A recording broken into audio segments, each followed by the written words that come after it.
Hello students, welcome at our online class devoted to CV versus resume writing and applying for a job. Why this topic? Well, because I think it's part of business English class.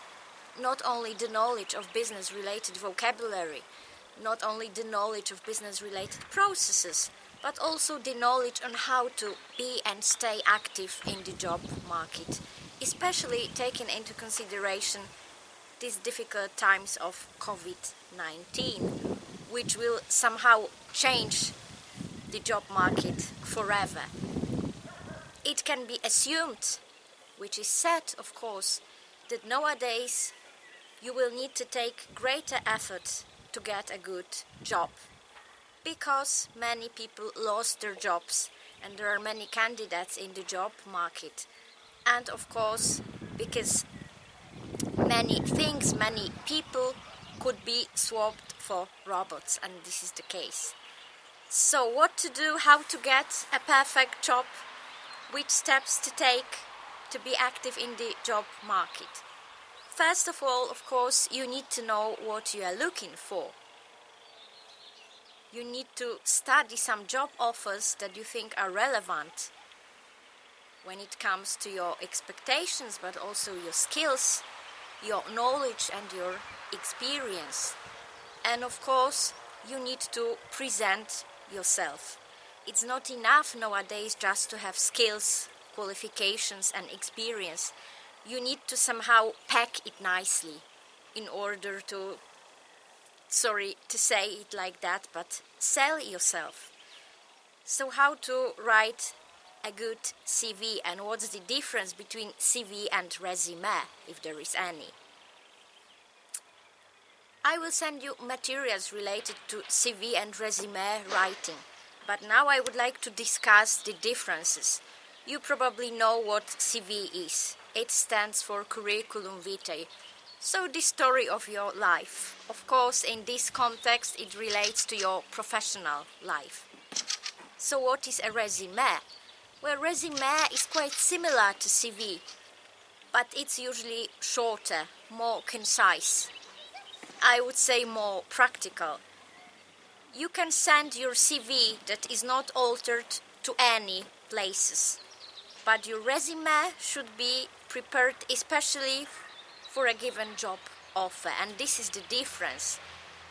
You somehow stress those skills, qualifications, those, let's say, pieces of experience that are most relevant to this given job offer. And this is the difference. So when you have a well-written CV, you need to send it practically everywhere. You can send it practically everywhere. And you don't need to alter it. Why? Because a CV is a longer form than a resume. This means you can find everything in your CV. Your education, your qualifications, skills, experience, hobbies, and so on and so forth. So the people interested will find the relevant information there. Resume, though, as I said, is more concise. It should be no longer than 1 page or 2 pages. This means if you have very rich CV, you need to shorten it a little bit to produce a resume. For some job offers, given qualities and skills would be more important than the other ones. Therefore, you very often need to write it many times, this resume, to alter it, to fit it, the given purpose of a given job offer. So one would ask, so is it better to prepare a CV or a resume? Well, it depends what is expected, I would say.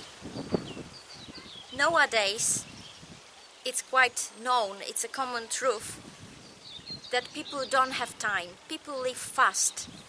People will not spend much time analyzing your CV, as the competition in the job market is great. This means a resume would probably be a better option. I'm saying probably because you need to check it each time.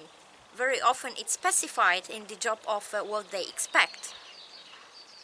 If it's not specified, I would choose a resume. because people will not spend much time reading it. So you should organize in such a way as to draw someone's attention, to make it easy to read, so reader friendly, and to make the reader remember it. So it needs to be somehow outstanding. Yes, you need to stand out from the mass of the other candidates. This is the case. When it comes to CV writing, you will get the information from the handout I'm going to send. But now, to put it into a nutshell, so what about a good CV? Well, in case of a good CV, you need to think about such information as education, of course, most relevant elements of your education, not necessarily secondary school, yes, but university you graduated from, some postgraduate studies, for instance. Then skills and qualifications. Think about certificates you have. When it comes to skills, you may also think about some uncertified skills that you have.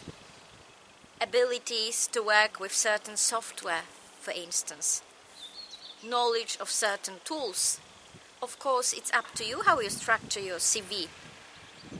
You can put it all together under the heading of qualifications and skills.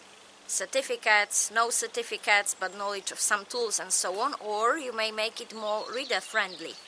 So you can have more headings like tools, certified skills, and so on and so forth, but it's up to you. There is no one perfect model of a curriculum vitae. It's up to you, up to your specific situation, your experience, the points you have that can be tackled in the CV. It all has an influence on how you structure your CV. The thing you certainly should remember about is that your CV should be well written, with no mistakes, of course, no spelling mistakes, grammar and such stuff. It should be clean and clear. So think about some white space between some paragraphs. Think about nice font, not like, for instance, Lucida handwriting. But think about popular, easy to read font, like, for instance, Times New Roman, let's say. Think about some bullet points. Think about how to organize the paragraphs and so on and so forth. At this stage, people very often ask questions about photos. If one should or shouldn't enclose a photo to their CV. Well, generally speaking, if we are going to speak about Western standards, you shouldn't do it. It's no longer popular because the prospective employers don't want to be accused of choosing people on the basis of their photos. For instance, hiring a very attractive woman instead of a well-qualified man, or instead of a well-qualified middle-aged woman. Therefore, it's no longer popular to enclose photos. In Poland, it depends, frankly speaking. Still, some people expect it. What you can do is to simply call them and ask, for instance. But okay, it was about a CV. So once more to remind you, CV can be longer. In CV, there is a lot of information about your education, skills, qualifications, hobbies, and so on and so forth. Now let's speak about a resume. Resume is more popular outside Europe. So in the US, in Canada, for instance, resume is more concise. It's usually no longer than 2 pages, ideally if it's just 1 page. In resume, you focus only on those aspects of your professional life that may be relevant for your prospective employer. So you somehow modify your resume each time you analyze a new job offer, each time you want to apply for a given position. So it takes more effort to prepare a resume, I would say. Yes, because each time you need to alter it. In case of CV, if it's well written, you can do with it for some time, let's say, yes? If you have questions concerning CV, a resume, and so on, I'm waiting for you at our online meeting in 2 days' time, let's say, yes? I will drop you an email when and how we are going to meet. But it's not all I wanted to discuss with you today. So CV, resume, one thing. We may also speak about cover letters. I'm sure you've heard about cover letters. So what are those cover letters? I would call it an introductory letter. It's a very short piece of writing where you try to make the prospective employer believe that you are the ideal candidate. So it's even shorter and more concise than a resume. Here you try to write a very catchy, interesting, short text, convincing somebody why you are the ideal candidate for a given position. So you need to be creative. On the other hand, you need to be honest, because you cannot lie. You have certain qualifications, since they may simply check it later on. So what you need to do is to think about your real qualities, experience and skills relevant in this very given situation, but you need to think about how to sell it nicely. You need to think about your personal qualities that would make you ideal for a given job. This is the space you can devote to mention your qualities, your traits of character, your experience, what kind of person you are and why you think you would be relevant, ideal for the given position. So these are 3 forms, documents you need to be able to prepare while applying for a job. And this is what we are going to devote next meetings to, frankly speaking. But it's not all, of course. Let's assume you found a great job offer and you want to apply. Let's assume you had a fantastic CV, you decided to prepare a resume and a cover letter, you send those 2, and then they want to invite you for an interview.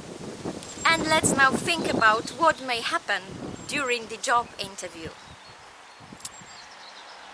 Well, first of all, they may try to verify the information from the CV or resume or cover letter.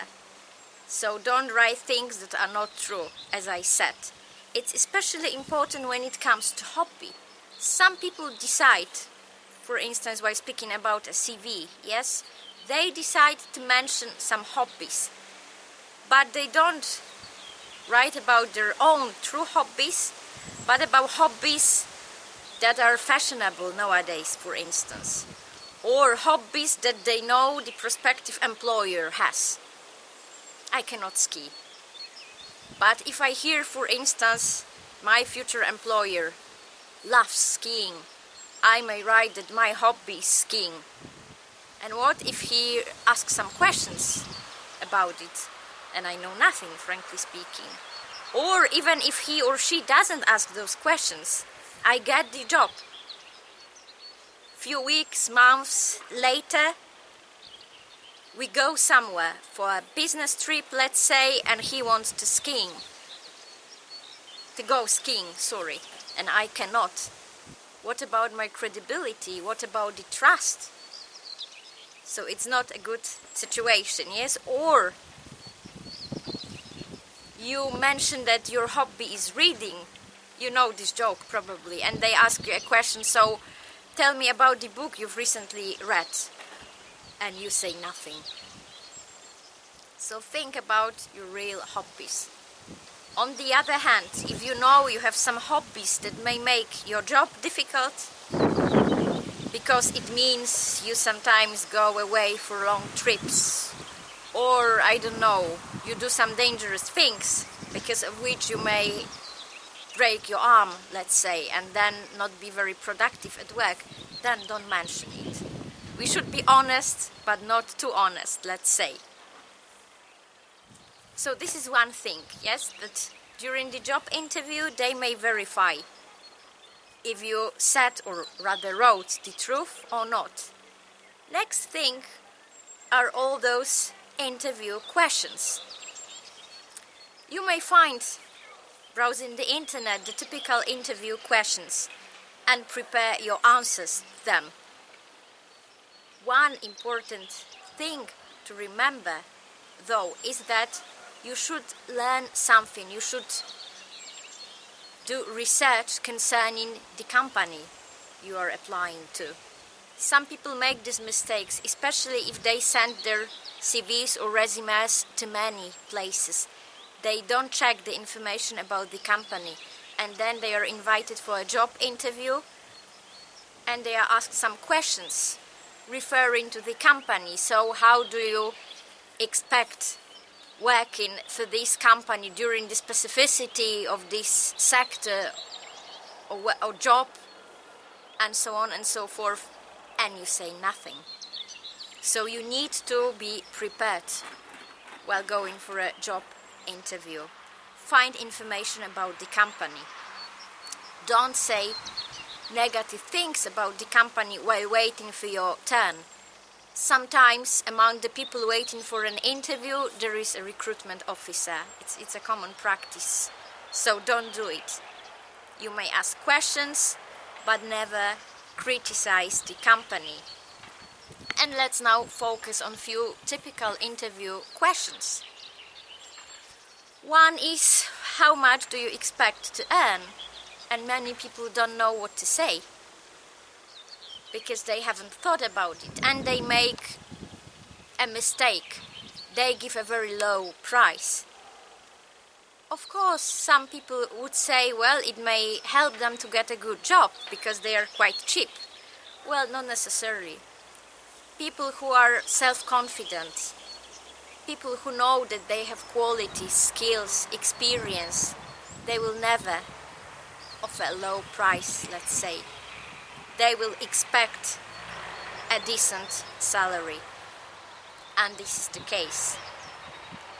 So it should also be part of your research before the job interview. Try to check how much people get on average for this given position in the local job market, first of all.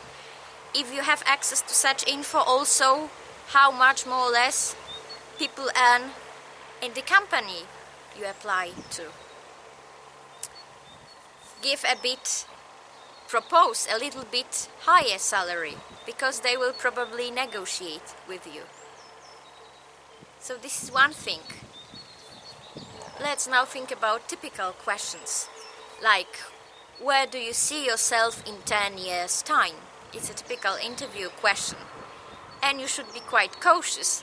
You shouldn't say at this very same position, because this may mean you are not very ambitious, you don't want to develop. On the other hand, don't say you see yourself as a CEO of a company, because then they may think you are quite dangerous.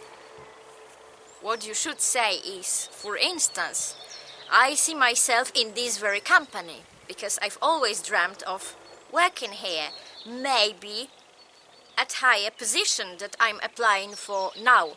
As I'm a very ambitious person, I want to learn and develop, and I want to be given the chance to prove my potential. For instance, and here you can tell how you developed